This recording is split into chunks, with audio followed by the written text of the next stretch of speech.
წინა ანუ მესამე ლექციაში გავეცანით მე-19 საუკუნის იაპონელი მხატვრის კიტაგავა უტამაროს გრავიურებით გადმოცემულ ქალურ არქეტიპებს. თავისუფალი ქალი, კურტიზანი, გეიშა, ახალგაზრდა მომხიბლელი ქალი, მშრომელი ქალი, რომელსაც უყვარს თავისი საქმე, იყო მეწისქვილი, ასევე მშრომელი ქალი, მრეცხავი, რომელიც მსხვერპლის არქეტიპით რადგან თავს არ ზოგავს და გადაღლილია. დიასახლისი, ოსტატი, დიდარი, ანუ დიდებული ქალი, სტატუსიანი, ანუ ტრადიციული ქალი და ასე შემდეგ. აქ თითქმის ყველა ქალური არქეტიპია, ანუ მხატვარმა კიტაგავა უტამარომ ძალიან ამომწურავად და სრულყოფილად გადმოსცა ქალური არქეტიპების მთელი სპექტრი. იაპონიაში ინტიმური სიახლოვე არ თვლებოდა სირცხვილად და ქორწინებამდეც ჰქონდათ ქალებს მამაკაცთან სიახლოვე. ასევე გათხოვილებსაც ყავდათ პარალელურად საყვარლები. ქვის გარდა. ქვის ერთგულება მოეთხოვებოდა სამურაისა და დიდებულის ცოლებს. მინდა ამ ქალისა და მამაკაცის ურთიერთობებში გამოვყო რამოდენიმე საინტერესო მომენტი და ერთმანეთს შევადარო. თუ დააკვირდით, თავისუფალი ქალი სულ სხვა არქეტიპია, სტატუსიანი, სულ სხვა კურტიზანი, სხვა კიდევ ყავს გეიშა და ასევე ყავს რომანტიული ქალი. ეს ყველა ქალები ახლა რაც ჩამოვთვალე, არიან ქალისა და მამაკაცის ურთიერთობაში, აი ამ ასპექტში ყველა შესაძლო ქალური არქეტიპები. და ეს არქეტიპები ქალისა და მამაკაცის სხვადასხვა დამოკიდებულებებს ასახავენ. შესაბამისად, მათში სრულიად განსხვავებული ქალური ენერგიებია. მაგალითად, გეიშა არ არის კურტიზანი. ის ესთეტიური სიამოვნებისთვისაა და არა ვნების დასაკმაყოფილებლად. არც თავისუფალი ქალია კურტიზანი.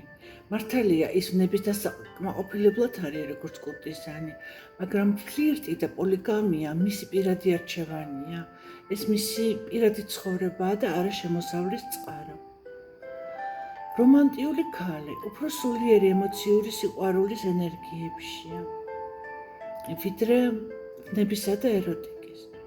ახალგაზრდა ლამაზი ქალი სასურველია და ის არის პოტენციური სატრფო ან საცოლე. ეს ენერგიები აბსოლუტურად ყველა ბოლოსაც ჩამოვთვალე. აფროდიტეს ენერგიების გამოვლინებაა თავისი ნიუანსური მსგავსებებითა და განსხვავებებით. ზოგან ხელოვნება და ესთეტიკაა წამყვანი, ზოგან ეროტიულობა, ზოგან უბრალოდ მომხიბვლელობა, ზოგან გრძნობები. აფროდიტეს სტიქია არის წყალი და წყალი ეს არის ემოციები. ამ არქეტიპებში ამ სტიქიის ყველა სპექტრია ან ცალ-ცალკე, ან კომბინირებულად გამოვლენილი. ანუ ის რაც ჩამოვთვალე იმ ქალურ არქეტიპებში.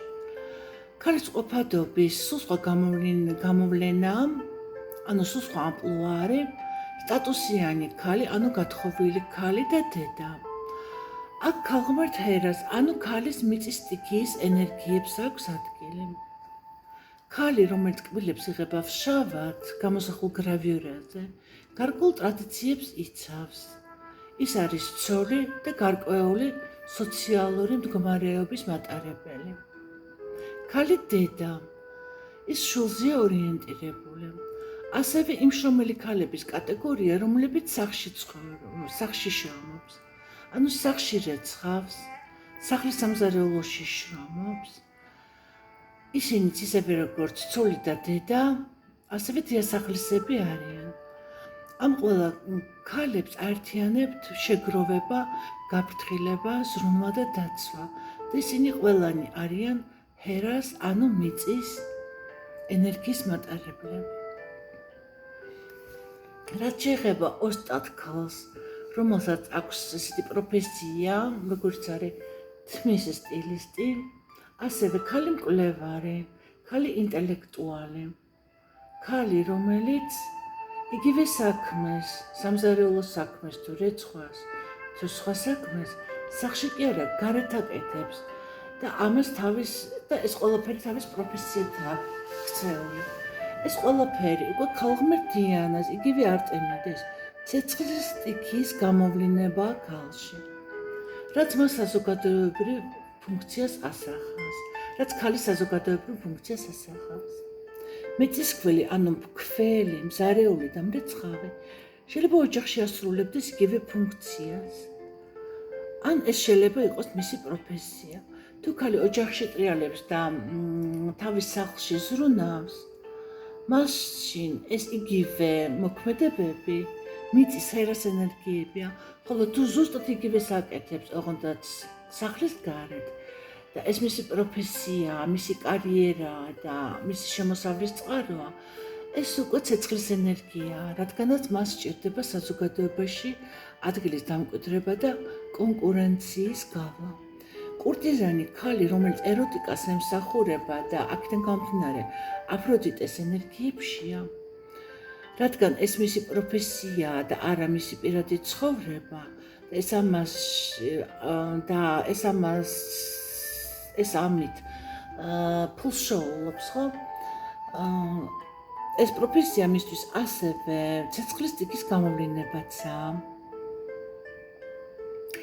თავისუფალი ქალი ასევე აფროდიტეს და არტემიდეს ენერგიებშია ერთდროულად, რადგან ის გრძნობაზე მეტად ვნებებზეა ორიენტირებული, ხოლო ვნება ასევე ცეცხლის სტიქიას ექვემდებარება. ინფანტილური ქალი, ახალგაზრდა ლამაზი ქალი, ინტროვერტი, ყურადღება დაფანტული ქალი, ინტერესიანი თუ საინტერესო ქალი და ასევე მკვლევარი, დაკრუებული ქალი. ესეც ქალურობის უკვე სულ სხვა გამოვლინებაა და ეს არის ჰაერის სტიქია, შესაბამება ქალღმერთ პერსიფონეს ენერგიებს, თანაც განსხვავებულ ასპექტებში. ახალგაზრდა ქალი, რომელიც თმას იბანს, ეს არის პერსიფონეს სინორჩის გამოვლინება. ინფანტილური ქალი, პერსიფონეს ბავშვურობის გამოვლინება. როგორც ჰაერის სტიქიის თვისებას ამ ასპექტში, ხოლო დანარჩენები ინტერესს, ახლის ათვისებას, შეცნობას და სწავლისაკენ სწრაფვას. ანუ ესეც ჰაერის სტიქიის უკვე სხვა ასპექტის გამოვლინებაა. ასევე ჰაერის სტიქია არის ცივი გონება, მეტალი და მეტალის იარაღები. ამიტომ ამორძალი, რომელიც იარაღს ხმარობს, მეტალის იარაღს ხმარობს, ასევე ყალიონის მწეველი და კურტიზანი ქალები, რომლებიც არიან ორივენი ცივი, მედიტური, დომინანტი ქალები, უკვე თავიანთი ხასიათით და არა პროფესიით, ასევე არტემიდას, ანუ ჰაერის სტიქიის არქეტიპები არიან. ასე რომ ზოგი არქეტიპი ერთ სტიქიას შესაბამება, ზოგი ორს, სამს, ან ყველას ერთად. აი მაგალითად, თუ ქალი არის ცოლიც, ქმრისთვის საყვარელი სატრფოც, ამავე დროს დედაც, ამავე დროს თავისი მშობლებისთვის შვილიც, ამავე დროს მას აქვს სახლის გარდა და ოჯახის გარდა სხვა ინტერესებიც. მუდმივად სწავლასა და განვითარებაშია, თუ მას აქვს კარიერა და საზოგადოებაში დამკვიდრებულია და ამავე დროს სახლში დიასახლისიცაა. ასეთი ქალი 4-ვე სტიქიის ენერგიების მომცველია. ამ სტიქიებსა და ენერგიებზე კიდევ დამატებით ცალკე გვექნება მომდევნო ლექციებში საუბარი და ჩვენ დავეუფლებით ტექნიკებსაც ამ ენერგიების მოსაზიდად და დასაბალანსებლად. ეხლა კი დროებით დაგემშვიდობებით.